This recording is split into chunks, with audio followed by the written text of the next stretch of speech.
আজকের বিষয় হচ্ছে সুনির্দিষ্ট পূর্তিকার আইন, অর্থাৎ সুনির্দিষ্ট পূর্তিকার আইনের যে সমস্ত পরীক্ষার জন্য ইম্পর্টেন্ট প্রশ্ন রয়েছে ওগুলো নিয়েই আজকের আলোচনা করা হবে। পরীক্ষা খুবই সন্নিকটে, তো রিটেন পরীক্ষার জন্য যে সমস্ত প্রশ্নই ইম্পর্টেন্ট ওগুলোই এখানে দেওয়া হয়েছে। তো প্রশ্ন হচ্ছে, করিমের দখলে একখণ্ড পৈতৃক জমি ছিল, সে তার প্রতিবেশী দ্বারা জমিটি হতে বেদখল হয়, কিন্তু প্রতিবেশী দাবি করে যে সে করিমের পিতার নিকট হতে জমিটি খরিদ করেছে। করিমের ভাষ্য অনুযায়ী কবলাটি জাল। করিম খাসদখল উদ্ধার ছাড়াই জমিটিতে সত্য ঘোষণার মামলা করে। মামলাটি কি রক্ষণীয়? যদি না হয় কেন? তো খুবই গুরুত্বপূর্ণ প্রশ্ন। এখানে বলা হয়েছে, করিমের দখলে একখণ্ড পৈতৃক জমি ছিল, সে তার প্রতিবেশী দ্বারা জমিটি হতে বেদখল হয়। প্রতিবেশী দাবি করে যে সে করিমের পিতার নিকট হতে জমিটি খরিদ করিয়াছে। করিমের ভাষ্য অনুযায়ী কবলা দলিলটি জাল। করিম খাস দখল উদ্ধার ছাড়াই জমিটিতে সত্য ঘোষণার মামলা করে। প্রশ্ন হচ্ছে, করিমের দাখিলকৃত মামলাটি রক্ষণীয় কিনা। মামলা ঘটনা বিশ্লেষণ করলে দেখা যায় যে করিম শুধুমাত্র জমিটির জন্য সত্য ঘোষণার মামলা করে। যদিও করিম জমি হতে বেদখল হয়েছে, প্রকৃতপক্ষে আলোচ্য সমস্যাটি সুনির্দিষ্ট পূর্তিকার আইন 1877-এর 8 ও 42 ধারার বিষয়বস্তু।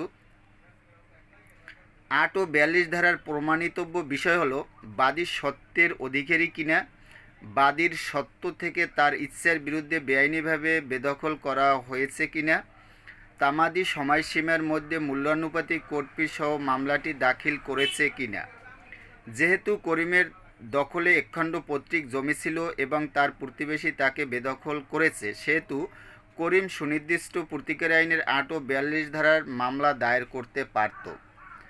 করিমের প্রতিবেশী দাবি করেছে জমিটি করিমের পিতার নিকট থেকে কবলা দলিল করেছে এবং করিমের ভাষ্য কবলা দলিলটি জাল। সুতরাং করিম কবলা দলিলটি জাল এবং উহা তার উপর বাধ্যকর নয় মর্মে ঘোষণা চেয়ে 42 ধারার মামলা দায়ের করতে পারত।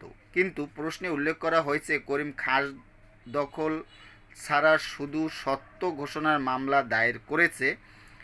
সুনির্দিষ্ট পূর্তিকার আইনের 42 ধারার করিমের দায়েরকৃত মামলাটি রক্ষণীয় নয়, কারণ সুনির্দিষ্ট পূর্তিকার আইন 42 ধারার ঘোষণামূলক মামলায় যদি সত্যের ঘোষণা ছাড়া আনুষঙ্গিক পূর্তিকার থেকে থাকে তাহলে আনুষঙ্গিক পূর্তিকার চাইতে হবে, অন্যথায় আদালত কোনো পূর্তিকারই মঞ্জুর করবেন না, অর্থাৎ আদালত কোনো ঘোষণাই দেবেন না।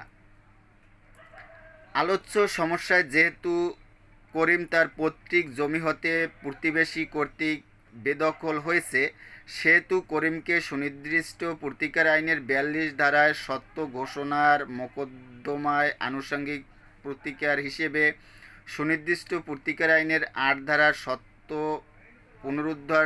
পুনরুদ্ধারও চাইতে হবে, অন্যথায় করিমের অনুকূলে আদালত কোনো পূর্তিকার মঞ্জুর করবেন না। সুতরাং উপরোক্ত আলোচনার নিরিখে বলা যায় যে যেহেতু করিম খাস দখল পুনরুদ্ধার ছাড়া শুধুমাত্র সত্য ঘোষণার মামলা দায়ের করেছে, সেহেতু করিমের দায়েরকৃত মোকদ্দমাটি রক্ষণীয় নয়। এরপরে আরেকটি প্রশ্ন হচ্ছে, কোন ক্ষেত্রে সুনির্দিষ্ট পূর্তিকার আইনের 9 ধারার মামলা রুজু করা যায়। যদি কোনো ব্যক্তি তার অসম্মতিতে যথাযথ আইনগত পন্থা ছাড়া স্থাবর সম্মতি হতে বেদখল করা হয়, তাহলে সে অথবা তার মাধ্যমে দাবিদার কোনো ব্যক্তি মামলার মাধ্যমে তার দখল পুনরুদ্ধার করতে পারে। সুনির্দিষ্ট পূর্তিকার আইনের 9 ধারার মামলা রুজু করা যাবে যদি কোনো ব্যক্তিকে আইনগত ব্যতীত দখলচ্যুত করা হলে এবং উক্ত ব্যক্তির সম্মতি ব্যতীত দখলচ্যুত করা হলে। আবার একটি প্রশ্ন হচ্ছে, 9 ধারার মোকদ্দমা করার সুবিধাসমূহ কি কি। এই ধারা অনুসারে মোকদ্দমা দায়ের করার সুবিধাসমূহ হলো, নয় ধারার অধীনে মামলা করলে বাদীকে কেবল দখল প্রমাণ করতে হবে।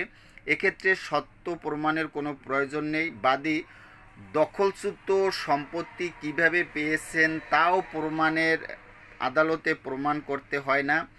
বাদী কেবল তার দখলচ্যুত বিষয়টি প্রমাণ করতে পারলে আদালত তা বিবেচনা করে দখল উদ্ধারের আদেশ দিতে পারেন।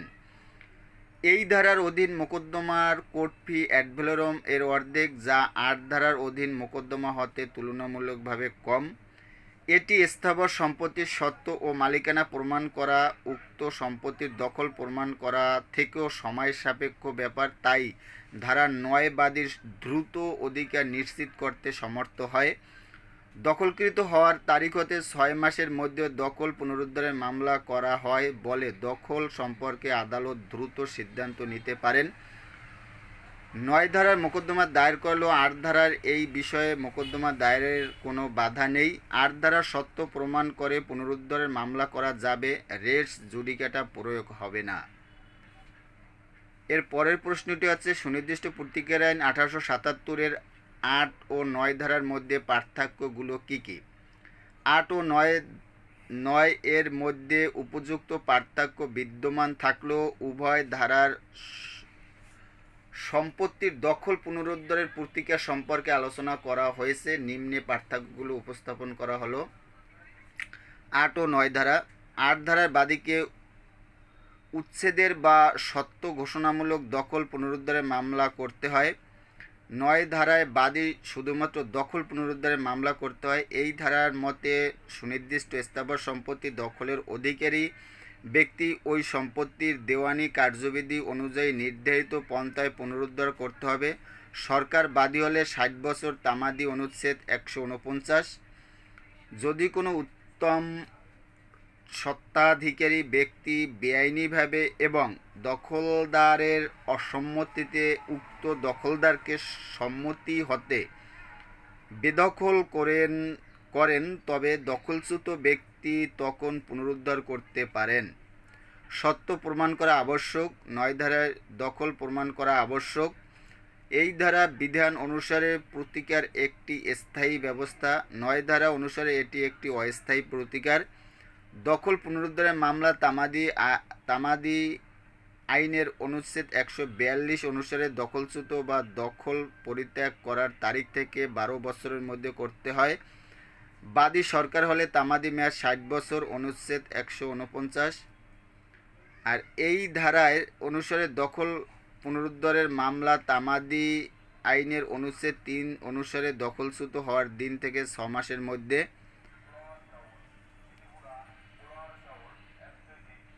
৮ ধারায় অনুযায়ী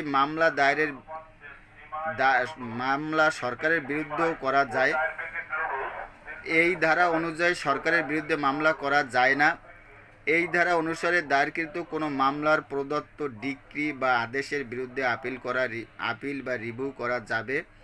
৯ ধারার অধীনে প্রদত্ত ডিক্রি বা আদেশের বিরুদ্ধে শুধুমাত্র রিভিশন করা যায়। দেওয়ানি কার্যবিধি অনুসারে দখল পুনরুদ্ধারের মামলায় মূল্যানুপাতিক অ্যাড ভ্যালোরম কোর্ট ফি প্রদান করতে হয়। মূল্যানুপাতিক অ্যাড ভ্যালোরম কোর্ট ফি এর অর্ধেক কোর্ট ফি প্রদান করতে হয়। ধারা ৮ অনুসারে দখলের অধিকারী ব্যক্তি দখল পুনরুদ্ধার করতে পারে। আর ৯ ধারা অনুসারে স্বত্বাধিকার নেই এমন ব্যক্তি দখল পুনরুদ্ধারের মামলা করতে পারে। ৮ ধারা অনুসারে দ্রুত প্রতিকার পাওয়া যায় না।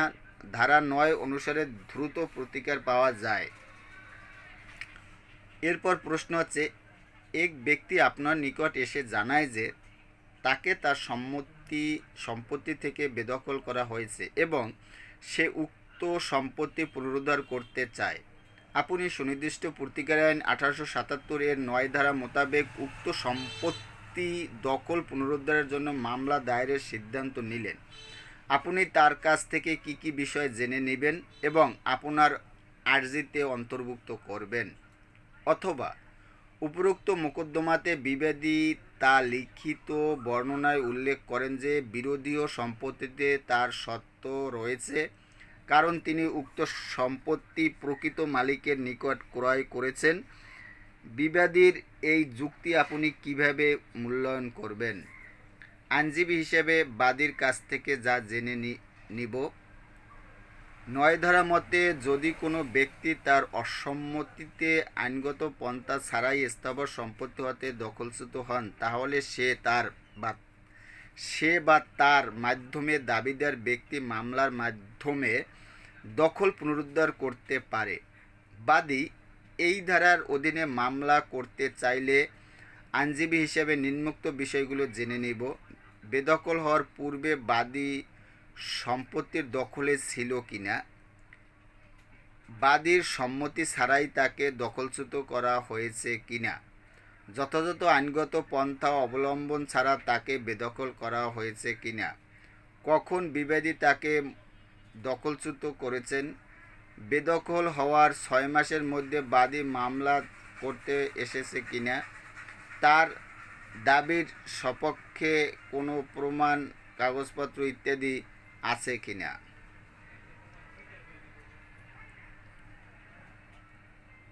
দখল পুনরুদ্ধারের মামলার আর্জিতে নিম্নোক্ত বিষয়গুলো অন্তর্ভুক্ত করতে হবে: জমির বর্ণনা, দখলের বিবৃতি, বাদী কিভাবে সম্পত্তি থেকে বেদখল হয়েছে তার বিবৃতি, কত তারিখে দখলচ্যুত হয় তা স্পষ্টভাবে উল্লেখ করতে হবে, বাদী উক্ত জমির দখলে কতদিন ধরে আছেন তার বর্ণনা, দখলচ্যুত হওয়ার 6 মাসের মধ্যে মামলা করা হয়েছে সেই মর্মে ঘোষণা, বাদীর দখল প্রমাণ করার সপক্ষে প্রয়োজনীয় প্রমাণের বিবরণ যেমন খাজনা রসিদ। এরপরে বলা হয়েছে বিবাদী কর্তৃক মালিক হতে সম্পত্তি ক্রয় করেছে বলে যুক্তি দেখালে তার যুক্তির মূল্যায়ন। সুনির্দিষ্ট প্রতিকার আইনের 9 ধারা কেবল দখলী সম্পত্তি পুনরুদ্ধারের বিষয়ে আলোচনা করে। এই ধারায় সম্পত্তি সত্ত্বের বিষয়ে কোনো আলোচনা করে না। দখল মালিকানার সাক্ষ্য: যে ব্যক্তি কোনো সম্পত্তির দখলে থাকে আইন প্রাথমিকভাবে তাকে মালিক বলে মনে করে এবং দখল রক্ষায় এগিয়ে আসেন। এজন্য 9 ধারার বাদীকে সত্য প্রমাণ করতে বাধ্য করা যায় না। শুধুমাত্র দখল প্রমাণ করলেই আদালত বাদীর দখল সংরক্ষণ করার পক্ষে আদেশ দিতে পারেন। উক্ত ঘটনাতে বিবাদী লিখিতভাবে দাবি করে যে বিবাদীর সম্পত্তিতে তার সত্ত্ব রয়েছে, কারণ তিনি উক্ত সম্পত্তি প্রকৃত মালিক থেকে ক্রয় করেছেন। যেহেতু 9 ধারার অধীন মামলার ক্ষেত্রে সত্য বিবেচ্য বিষয় নয়, তাই বাদীর পক্ষে আদালতের দখল পুনরুদ্ধারের রায় ও ডিক্রি দিতে পারবে।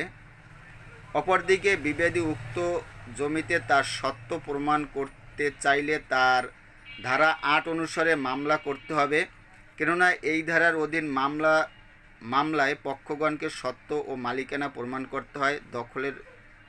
দখলের মামলার ক্ষেত্রে সত্ত্বের প্রশ্ন উত্থাপন করা যায় না।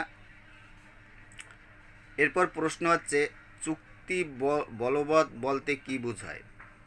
চুক্তির সুনির্দিষ্ট কার্য সম্পাদন বা চুক্তি বলবৎ: যখন 2 বা ততোধিক ব্যক্তি কোনো সুনির্দিষ্ট কাজ করা বা করা হতে বিরত থাকার জন্য সম্মতিপত্র সম্পাদন করে তখন তাকে চুক্তি বলে। চুক্তির সুনির্দিষ্ট কার্য সম্পাদন বা চুক্তি প্রবল বলতে চুক্তির শর্তানুসারে চুক্তির শর্ত প্রতিপালনকে বোঝায়। চুক্তিভুক্ত কাজ সম্পাদন করার জন্য কোনো পক্ষ অস্বীকৃতি জানালে তখন এক পক্ষ অন্য পক্ষকে উক্ত কাজ সম্পাদনের জন্য বাধ্য করতে পারে। একবার কোনো পক্ষ চুক্তি বা সম্মতিভুক্ত কাজ সম্পাদন করলে তা যথাযথভাবে পালন না করলে চুক্তি আইন অনুসারে চুক্তি ভঙ্গের জন্য ক্ষতিপূরণ পাওয়া যায়, কিন্তু ক্ষতিপূরণ এক ধরনের সাধারণ এখতিয়ার। এই প্রতিকার অনেক সময় ন্যায় বিচার নিশ্চিত হতে পারে না। এই কারণেই চুক্তির সুনির্দিষ্ট কার্য সম্পাদনের প্রতিকার উদ্ভব হয়। আদালত যখন চুক্তিভুক্ত কাজ করার জন্য চুক্তিভুক্ত কোনো পক্ষকে নির্দেশ দেন তখন তাকে চুক্তি প্রবলের প্রতিকার বলে। সুতরাং বলা যায় যে চুক্তি প্রবল বলতে বোঝায় চুক্তির পক্ষদ্বয় যেমন সম্মত হয়েছে তেমনভাবে চুক্তিটি কার্যকর করা, অর্থাৎ চুক্তিতে যেমন ঘোষণা করা হয়েছে তেমনভাবে চুক্তিটি কার্যকর করা। এরপরের প্রশ্ন হচ্ছে, কোন চুক্তিসমূহ সুনির্দিষ্টভাবে বলবৎ করা যেতে পারে বিশদভাবে আলোচনা করো, অথবা কোন কোন ক্ষেত্রে আদালত চুক্তি প্রবলের ডিক্রি প্রদান করবেন বিস্তারিত আলোচনা করুন, অথবা কোন কোন ক্ষেত্রে চুক্তি সুনির্দিষ্টভাবে কার্যকরযোগ্য সংশ্লিষ্ট বিধান উল্লেখে আলোচনা করুন, অথবা চুক্তিসমূহ বলবৎ করা যায়, কোন চুক্তিসমূহ বলবৎ করা যায় সংশ্লিষ্ট বিধান উল্লেখে আলোচনা করুন। সুনির্দিষ্ট পূর্তিকার আইন 1877 এর 12 ধারা অনুসারে নিম্নলিখিত চুক্তিগুলির সুনির্দিষ্ট কার্য সম্পাদন করা যেতে পারে। ক, যখন সম্মতিভুক্ত কার্য সম্পাদন পুরোপুরি বা আংশিক জিম্মার অন্তর্ভুক্ত হয়, অর্থাৎ সুমন তুহিনের নিকট কিছু মাল বিশ্বাসপূর্বক গচ্ছিত রাখে, তুহিন এই মাল অন্যের নিকট বিক্রয় করে দেয়, এক্ষেত্রে আদালত ওই মাল সুমনকে ফেরত প্রদানের জন্য তুহিনকে নির্দেশ দিতে পারেন, কারণ এই চুক্তির কাজ ট্রাস্টের বা জিম্মার অন্তর্ভুক্ত। বলা হয়েছে ক্ষতে বলা হয়েছে যখন সম্মতিভুক্ত কার্য সম্পন্ন না করলে যে ক্ষতি হবে তা নির্ণয় করার মানদণ্ড থাকে না। খ, একজন মৃত চিত্রকারের চিত্র ও একজোড়া কারুকার্য খচিত দুষ্প্রাপ্য চীনামাটির পাত্র বিক্রয় করিতে সম্মত হয় এবং ক, তাহা ক্রয় করিতে সম্মত হয়। ককে এই চুক্তির সুনির্দিষ্ট কার্য সম্পাদনে বাধ্য করিতে পারে, কারণ এই চুক্তি সম্পাদিত না হলে যে ক্ষতি হবে তাহা নির্ণয় করিবার কোনো মানদণ্ড নেই। গতে বলা হয়েছে যখন সম্মতিভুক্ত কার্য সম্পাদন না করলে যে ক্ষতি হবে তার জন্য আর্থিক ক্ষতিপূরণ পর্যাপ্ত হবে না। উদাহরণ, জুয়েল একটি বাড়ি জয়ের নিকট বিক্রয় করার জন্য চুক্তিবদ্ধ হয়, পরে ওই বাড়ি জুয়েল বিক্রি করতে অস্বীকার করে, এক্ষেত্রে আদালত বাড়িটি বিক্রয় করার জন্য জুয়েলকে নির্দেশ দিতে পারে, কারণ এক্ষেত্রে আর্থিক ক্ষতিপূরণ দ্বারা পর্যাপ্ত প্রতিকার পাওয়া যাইবে না। ঘতে বলা হয়েছে যখন সম্মতিভুক্ত কার্য সম্পন্ন না করলে যে ক্ষতি হবে তার জন্য আর্থিক ক্ষতিপূরণ আদৌ পাওয়াই যাইবে না।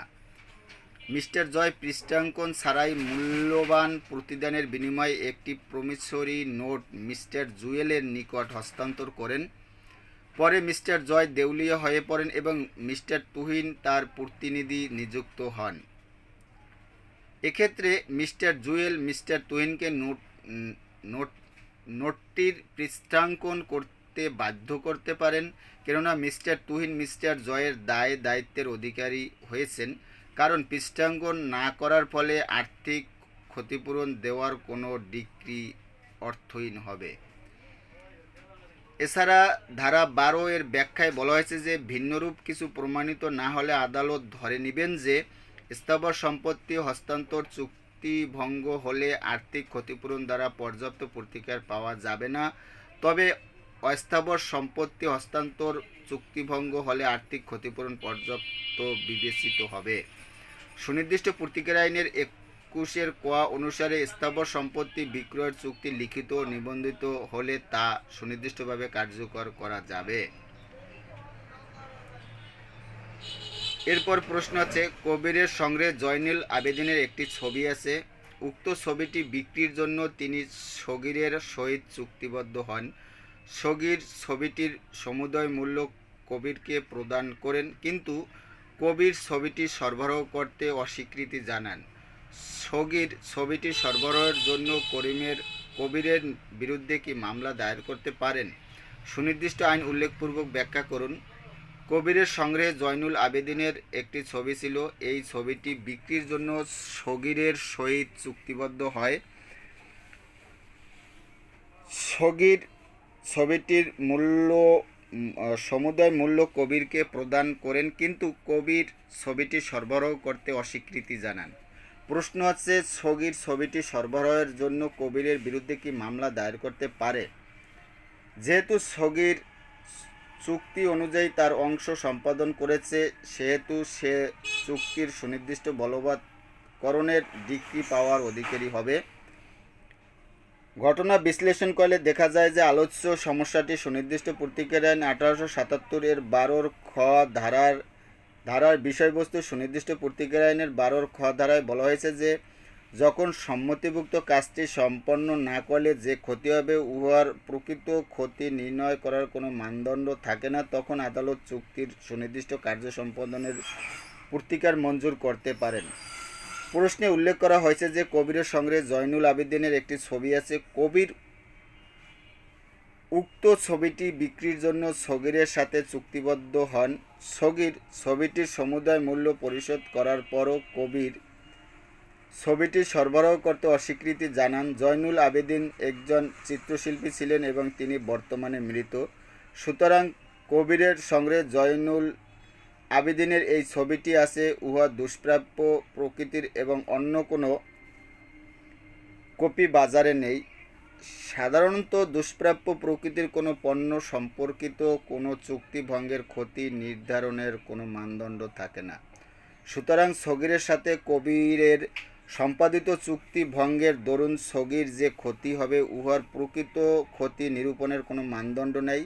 এক্ষেত্রে সগীর সুনির্দিষ্ট প্রতিকার আইন 1877 এর 12 খ ধারায় কবিরের বিরুদ্ধে চুক্তির সুনির্দিষ্ট কার্য সম্পাদন বা চুক্তি বলবতের মোকদ্দমা দায়ের করতে পারবে এবং কবিরকে চুক্তির শর্তানুসারে চুক্তি পালনে বাধ্য করতে পারবে।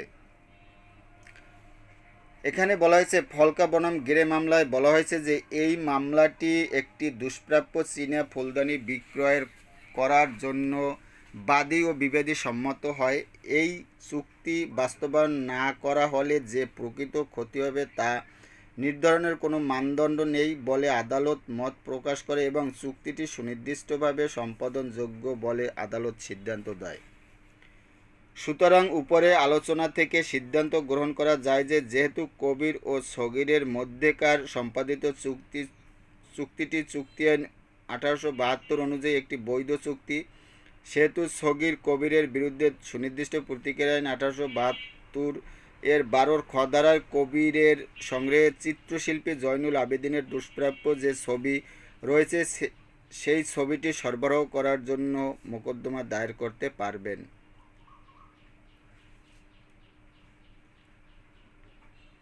একটি ইম্পর্টেন্ট প্রশ্ন, কোনো চুক্তিসমূহ সুনির্দিষ্টভাবে বলবৎ করা যায় না, অথবা কোন কোন ক্ষেত্রে চুক্তি সুনির্দিষ্টভাবে কার্যকরযোগ্য নয় সংশ্লিষ্ট বিধান উল্লেখে আলোচনা করুন, অথবা কোন কোন ক্ষেত্রে আদালত চুক্তি প্রবলের ডিক্রি প্রদান করবেন না। সুনির্দিষ্ট প্রতিকার আইন 1877 এর 21 ধারা অনুযায়ী নিম্নলিখিত 8টি ক্ষেত্রে চুক্তিসমূহ সম্পাদন করা যায় না, যথা যে চুক্তির কার্য সম্পাদন আর্থিক ক্ষতিপূরণ দ্বারা পর্যাপ্ত প্রতিকার হবে, যে চুক্তি এতই জটিল অসংখ্য পুঙ্খানুপুঙ্খ বিবরণের সমষ্টি ব্যক্তিগত অভিপ্রায় অথবা সংকল্পের উপর নির্ভরশীল, যে চুক্তি শর্তাবলী আদালত যুক্তিসঙ্গত নিশ্চয়তার সহিত নির্ণয় করতে পারে না, যে চুক্তি ইহার প্রকৃতির কারণেই বাতিলযোগ্য, যে চুক্তি জিম্মেদার বা ট্রাস্টিগণ তাদের ক্ষমতা লঙ্ঘন করে চুক্তি সম্পাদন করেছেন, যে চুক্তি বিশেষ উদ্দেশ্যে গঠিত সেক্ষেত্রে উক্ত কোম্পানির উদ্যোক্তাগণ ক্ষমতা লঙ্ঘন করে চুক্তি সম্পাদন করিয়াছেন, যে চুক্তির কার্য সম্পাদন করিতে হইলে শুরু করিবার তারিখ হইতে 3 বছরের অধিককাল ক্রমাগত কাজ করে যাইতে হবে, যে চুক্তির বিষয়বস্তু উল্লেখযোগ্য অংশ চুক্তি স্বাক্ষরিত হওয়ার পূর্বেই বিলুপ্ত হইয়া গিয়েছে। উল্লেখ্য যে চুক্তি প্রবলের মোকদ্দমা আর্জি খারিজের মাধ্যমে এখতিয়ার সম্পন্ন আদালতে দায়ের করতে হয় এবং আর্জির মাধ্যমে এখতিয়ার সম্পন্ন আদালতে দায়ের করতে হয় এবং ডিক্রির মাধ্যমে আদালত চুক্তি প্রবলের প্রতিকার দিয়ে থাকেন। চুক্তি প্রবলের মোকদ্দমা মূল্যমান অনুযায়ী মূল্যানুপাতিক কোর্ট ফি দাখিল করতে হবে। এই মোকদ্দমা চুক্তির শর্ত ভঙ্গ বা অস্বীকৃতির দিন থেকে 1 বছরের মধ্যে দায়ের করতে হবে। পরের প্রশ্ন হচ্ছে দলিল সংশোধন অথবা চুক্তি সংশোধনের ক্ষেত্রসমূহ উদাহরণসহ আলোচনা করুন, অথবা দলিল সংশোধনী সংক্রান্ত আইনের বিধানাবলী আলোচনা করুন। দি স্পেসিফিক রিলিফ অ্যাক্ট 1877 এর 31 ধারা দলিল সংশোধন সম্পর্কে বর্ণিত আছে। 31 ধারা মতে 3টি ক্ষেত্রে দলিল সংশোধন করা যায়, যথা দলিলটি প্রতারণার মাধ্যমে সৃজিত হয়েছে, দলিলটি উভয় পক্ষের ভুলের দরুন সৃজিত হয়েছে, দলিলটিতে সত্যিকারের মনোভাব ভ্রান্তভাবে লিপিবদ্ধ হয়েছে।